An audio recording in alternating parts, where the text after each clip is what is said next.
Hello and a warm welcome to Federal special program Capital Beat. Delhi police yesterday filed a 1,500-page charge sheet against BJP MP and Wrestling Federation of India chief Brij Bhushan Singh. Along with the charge sheet, Delhi police also filed a 550-page cancellation report based on the allegations of the minor wrestler's father. Basically, Delhi police has in a way given a clean chit to Brij Bhushan Singh and has said that since there is no evidence, then the charges under POCSO don't hold good for Brij Bhushan Singh. Now, where does the wrestlers' case move from here on? What does it mean for the wrestlers? And the next hearing of the court is on 4th July, so it is up to the court whether to accept that cancellation report or not. But what is the future of this case? Joining me now is veteran Supreme Court lawyer Vrinda Grover, who's been very, very vocal on the wrestlers' issue. It's a pleasure having you, Vrinda, on the program. My first question to you, Vrinda, is that what would you really say to the charge sheet, your first reaction to the charge sheet which was filed yesterday? Well, it's not at all surprising if we see the events that were unfolding prior to the filing of the charge sheet. It was quite clear that there was patronage and protection being accorded to Brij Bhushan Singh, who, without any dispute, is a man in position of power and authority as a sitting member of parliament, including a former chief of the Wrestling Federation, and was clearly indulging in covert and overt intimidatory tactics. So the fact that the charge sheet that has come, we of course haven't yet, nobody has had access to it. The court will peruse it first. We don't know the contents of it. But whatever has been stated by the police itself in the media, I don't think it was shocking for anyone that there is, that particularly the case against the allegations of the minor, they're saying no longer hold good. However, it is extremely distressing and disturbing that in a case of this nature, where publicly accusations have been made not by one girl, but by multiple women in the public domain, we yet have, there is no confidence in the investigation, in the conduct of the investigating agency, and there seems to be a very clear case of interference in the administration of justice. But where do you think, I mean, how will the court really read the charge sheet? I mean, everybody is saying that it's up to the court whether to accept the cancellation report or not, given the fact that the minor wrestler, maybe under pressure, she's retracted the statement because she recorded a fresh statement. People were saying that these were all intimidatory tactics. Would the court not take into account? Because there were two other statements which were recorded earlier by the same minor wrestler. Yeah, so as I said, I have not had access or had an opportunity to peruse the charge sheet, that what are the grounds on which the police has filed a closure report. At the end of an investigation, it is entirely within the domain of the investigating agency to file what we call a charge sheet, which says this is the evidence that we found, and we think it's a case for prosecuting the accused, which they have done for the adult wrestling women. Insofar as the minor is concerned, it is again within the domain of the police to file what is called a closure report saying no case is made out. Now, there could be multiple. Here I am to an extent speculating, premised on what has been available in the public domain. Quite clearly, the 17-year-old minor had made accusations of what under POCSO would amount to grave sexual assault, which is touching her body parts. This is non-penetrative. It is touching her body parts with sexual intent. Why was there such great anxiety for the accused and for all the others to somehow get the POCSO case under control? While the other cases, they're saying quite clearly that, we'll be able to handle it later in court. POCSO is a strict liability law because we are looking at sexual abuse of minors, any child under 18. Therefore, the law takes a very strict and stringent position. Under POCSO, not only Would it amount to aggravated sexual assault because it's a repeated offense as per what one heard of the accusations that were made? He was on the management of an institution, the Wrestling Federation. And thirdly, he's in a position of trust and authority with the 17-year-old. Under POCSO, sexual intent can be inferred from the facts, and therefore the burden of proof shifts. So if the 17-year-old was to step into the witness box, of course, in an in-camera trial under the vulnerable deposition centers which have been made, and Delhi for long has had a vulnerable witness court where POCSO trials are held. And the 17-year-old was to say and narrate the accusations that we've heard of what he has done to her. It would be a case where he is looking at a clear conviction. Therefore, the extreme anxiety to somehow get this particular case, whether it is through the father or, and we know, we've heard, I mean, again, through media reports, that these are not people who will be able to withstand pressure, both social, political, economic. And there are multiple ways in which we know coercion is done. And the party, and therefore, you see, when there was this loud clamor, rightly so, for his arrest, what is the reason for arresting somebody during the course of investigation so that you do not tamper with evidence and you do not influence witnesses? Unfortunately, we did not see that happen. And we also know that right up to the sports minister, home minister, everybody was somehow involved in the investigation, which again is alarming, absolutely, and yet not a word to arrest him. Allow me to interrupt you, Vrinda, because you made an important point that now, despite the charge sheet, the cancellation report having been filed, you are saying that when the trial begins and if the minor wrestler stands in the witness box and gives her statement again, so does it again? No, it would, we are jumping one step. So right now there is a cancellation report before the court. Right. The court has to take a call. Will the court accept this closure report and bury the case? Before the court does that, it is mandatory in law for the court to issue notice to the minor or through her, through the adult, who in this case may well be the father or whoever. The court has to issue a notice to her and give her an opportunity that, do you accept this, or do you wish to file what in law is called a protest petition, where the minor can still step in to court through her counsel and say, I don't accept this final report. I am protesting against this. And the court can then hear that counsel of the minor, or the court can on its own direct the police. Supposing, now again, as I said, we don't know the fact.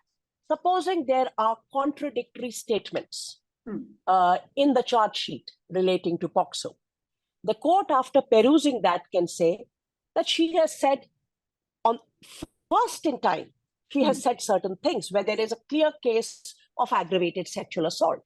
Later, there seems to have been a modification in the statements. The court can direct the police that we direct you to further investigate, and I do not accept the closure report. This is entirely within the domain of the court, what it does. So the court's perusal, and in this case, I would say a very sensitive perusal of the charge sheet would be required, given the context in which this cancellation report has come about, where there are clear signs of intimidation, of pressure. And pressure, as we know, it's not that somebody's going to go and put a gun to your head. There are multiple ways in which pressure is applied. And so the court will have to read into all that. And the court is very much empowered and authorized in law to reject the cancellation report. Right. But Vrinda, what does the law really say? Supposing if there are intimidatory tactics and under pressure, the complainant withdraws the statement, but she's earlier also recorded the statement. So can the court really take cognizance of the first statement she made, and on the basis of that can ask the police to further investigate? The court can, because there, as I said, if there are contradictory statements, and clearly at the initial point in time, There were accusations made. Absolutely. That is how the whole case came about. Later, if somebody modifies and say, oh, it's a misunderstanding and no, this did not happen, I don't know what has been said in the second, but the court will have to then ask important questions. You see, here there are, I think what we've run into is a particularly complex set of facts because of the political power that is being wielded both in shielding him and which he wields on his own. So there is a reason why this impunity is actually spawning in this way. Who will have to do the investigation? The Delhi police. Is the Delhi police conducting itself in a manner which appears impartial, independent, professional, and is their investigation inspiring confidence? If the minor has changed a statement, have any steps been taken for the police to say, we think there is this witness requires some kind of witness protection? And when I say witness protection, it doesn't mean you post 2 constables outside my house, because in any case, that's not the way intimidation works. So what is the nature of this intimidation and what are the counter steps that the investigation agency has taken? What we see is that the investigating agency is actually not taking any steps. They say they have interrogated, for instance, the accused. Well, clearly the interrogation is of a nature that it doesn't seem to in any way be able to put him, he's holding public meetings. He's publicly declaring he's going to contest 2024 elections. So he's clearly saying that, these cases are not going to stand against me. That is the nature of the power that he is wielding. And we do not see the investigating agency stepping in any way to be able to counteract that. Now it is before the court. If the Delhi police, and this is not something that the POCSO court can do, it's not with the POCSO court can only say it needs further investigation and direct the police to further investigate. But insofar as the wrestlers are concerned, if they are not satisfied with the investigation, even after the filing of the charge sheet, they have the right in law, and there are many judicial precedents to this effect. They can go to a constitutional court, which is, for instance, the Delhi High Court, asking for a fresh investigation. I think the difficulty we are going to run into over here is if the minor and her father are under so much duress, who will stand up? The state, we are not hearing the state speak in an impartial voice. We have left the burden on the most vulnerable to fight this very, very difficult battle. Where is the state? That is the question we need to ask. Absolutely.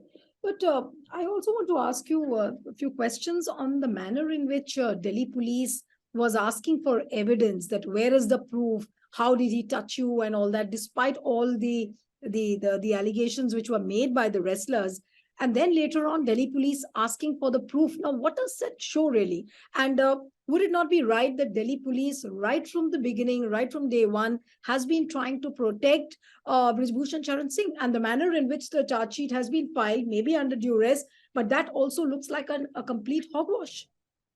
I think the Delhi police has clearly shown that it has failed in a case which is so much in the public domain. It has totally failed the women, and it has shown that it is unable and it is unwilling to conduct a fair, professional, impartial investigation in a case where there are political strings being pulled, which speaks volumes about the independence and autonomy of the investigating agency, which, as we know, due to the peculiar circumstances of Delhi, they report directly to the Home Minister. And the Delhi police in this case, also the manner in which, as you mentioned, they have conducted this investigation, I will not give them a benefit of a doubt and say, oh, they don't know how to go about these cases. In this case, absolutely, actually, if you look at the statements made by the wrestlers, right at the first instance, they have given details about the incidents of how the molestation was done, how he touched them, what he did, when he did. detailed descriptions, all of which constitute sexual offenses under Section 354, which is about assault and criminal force or molestation, sexual harassment, as well as stalking. Now, this is evidence. In cases of sexual offenses, the evidence is the woman herself. It is her testimony. It is her description. She will step into the witness box. His defense counsel, and I'm sure he'll have access to the best, they will cross-examine them on these aspects. Audio, videos, etc., can be corroborative evidence if available. They are not determinative in nature at all. The singular most important evidence is the testimony of the women. And look at the pattern. There are multiple women saying repeatedly that this is what he's doing. And the manner in which the groping, the molestation is happening, there is a pattern there. The Delhi police is, in order to deter, in order to weaken the case, both in the public domain and I fear. And that's why I'm saying it's very important to, at some point, be able to understand what have they written in the charge sheet. Because if the charge sheet of the major, the wrestler women is full of contradictions, then they have inherently diluted and damaged the case even before it has begun. Right. I personally think that it would be foolhardy to have any trust and faith in the investigation being done by the Delhi police in this case. The Delhi police has shown that it is acting at the behest of its political masters.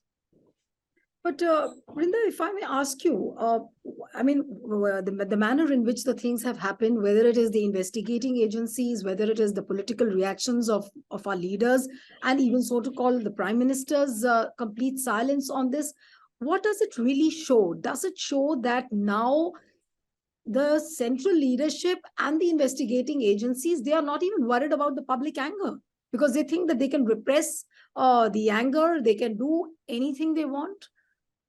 Yeah, because I think we've seen a shift in the role of the government. The government no longer thinks it's responsible, answerable, accountable to the people, which is really the central theme of a democracy. The government acts for us, not to rule us, but to ensure that our fundamental rights are safeguarded, and particularly of the more vulnerable constituencies like women.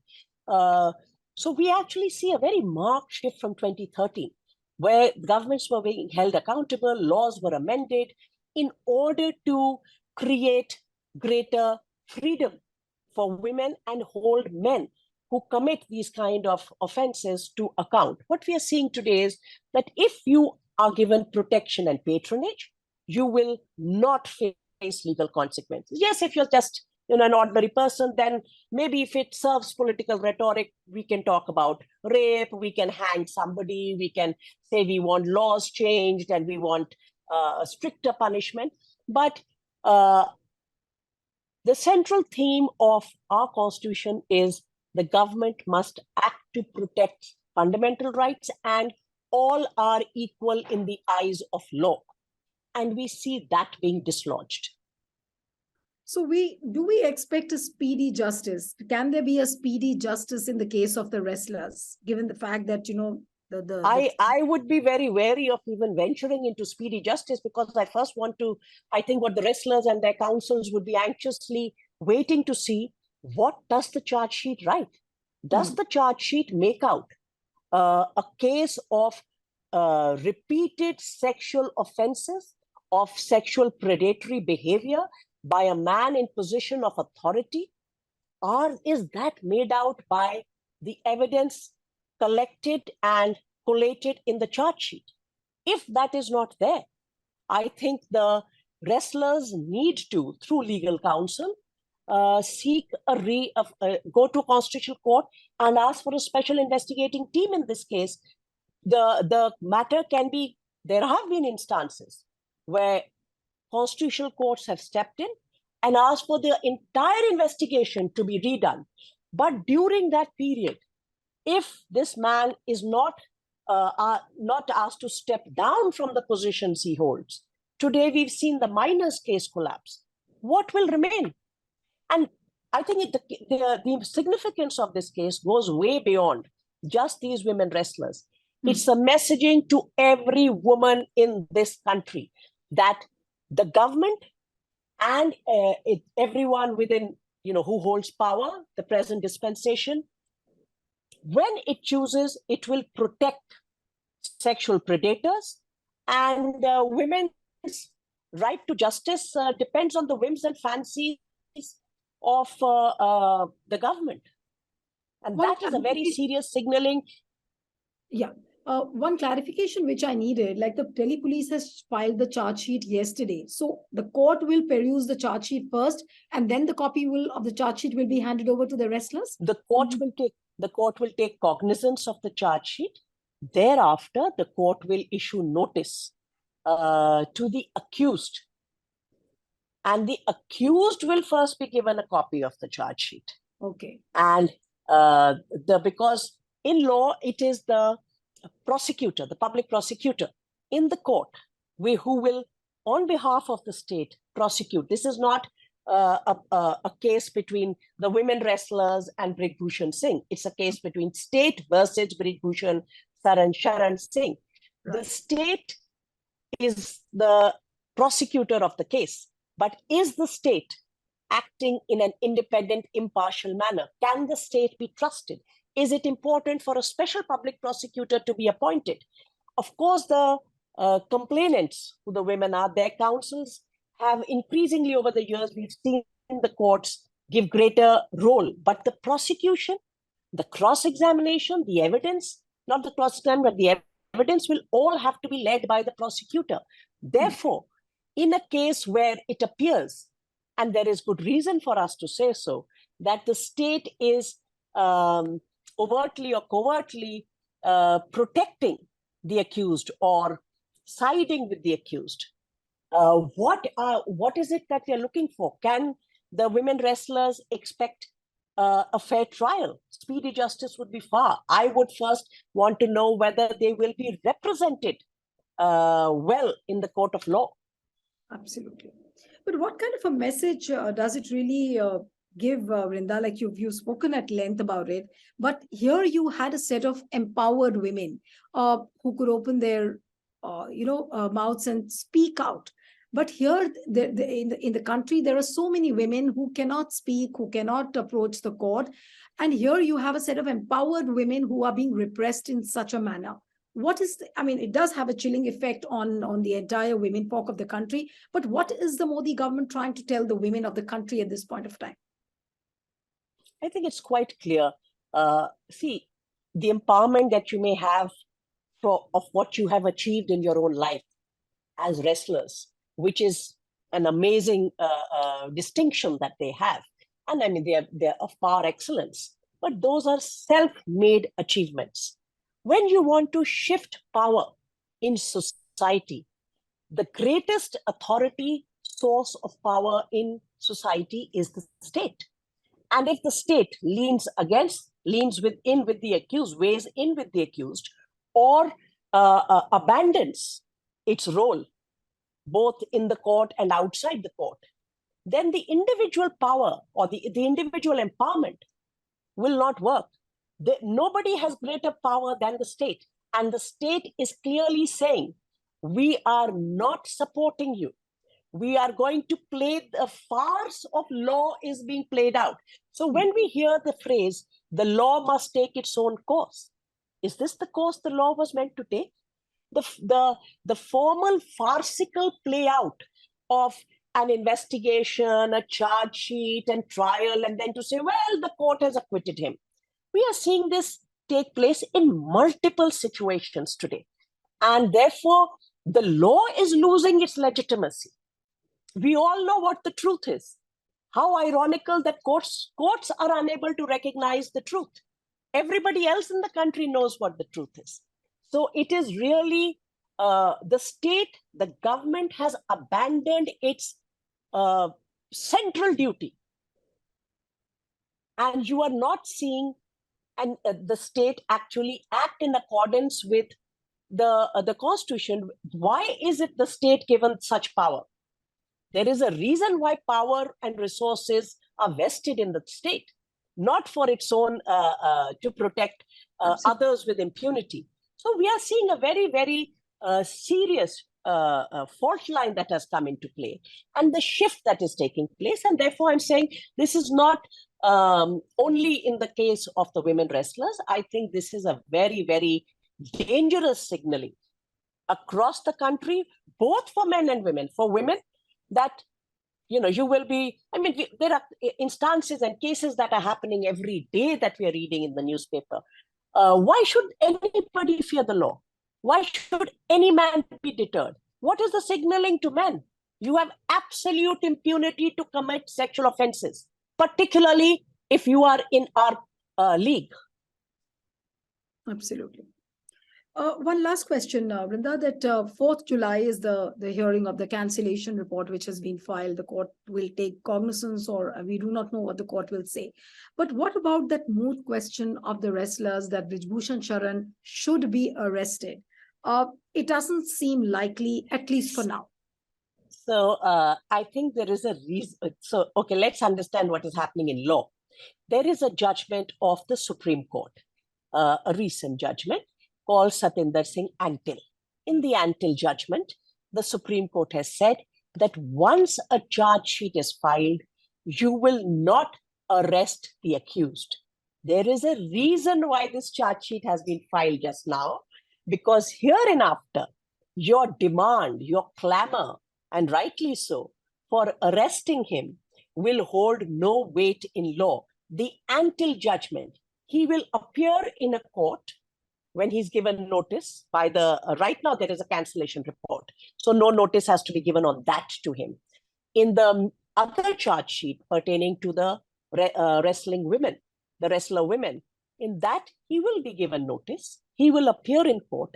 The day he appears, right there and then, the court will grant him bail, because that is the mandate of the Antil judgment. So it's not as though the Delhi police doesn't know the law. I think this whole thing has been orchestrated to ensure that not for a single day will he be taken into custody. We know that there are under trials languishing in jail who have not even a patch of evidence against them. And all that is said by the police is, well, let the trial happen, then we'll see. This has not happened accidentally. The police has played this very, very well. It's very well orchestrated. Now the Antil judgment will ensure that he is granted bail by the court. That is what the police's game plan is. There are no words then just to say that how unfortunate this can be. But of course, all eyes now would be on 4th July when the court will be taking cognizance of this charge sheet. Thank you so much, Vrinda. It was a pleasure having you on the program. And one appeal to the viewers who are watching this interview, subscribe to our channel, send us your feedback, and stay tuned to the Federal. Thank you, Vrinda. Thank you so much.